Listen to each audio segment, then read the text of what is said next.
Municipality चुनाव से कबल टीटागढ़ में बम ब्लास्ट। टीटागढ़ म्यूनिसिपैलिटी चुनाव से कबल वार्ड नंबर 8 टीटागढ़ पुरानी बाजार एजीएम स्कूल के करीब मुस्लिम बस्ती में बम फटने से 3 साला राहत बुरी तरह जख्मी। बीएन बोस अस्पताल से आरजीकर अस्पताल मुंतकिल किया गया। वार्ड नंबर 8 के तृणमूल उम्मीदवार ओम प्रकाश साव बच्चे को लेकर आरजीकर अस्पताल पहुंचे। इलाके में खौफ व हिरास का माहौल। इलाकाई लोगों ने नुमाइंदा एकरों को बताया कि राहत घर से बाहर निकलकर आंगन में खेल रहा था कि अचानक बम ब्लास्ट की आवाज़ सुनाई दी। घर से बाहर आने पर राहत को खून में लथपथ देखा गया।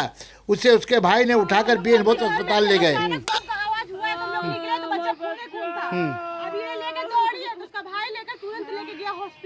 बच्चे को सर में लगा है, पैर में और बच्चा के बम से लग गई।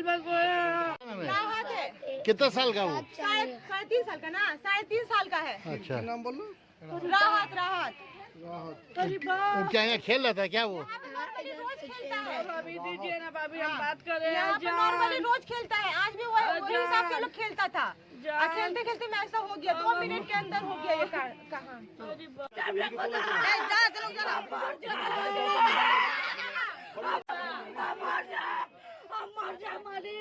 हमारे बच्चा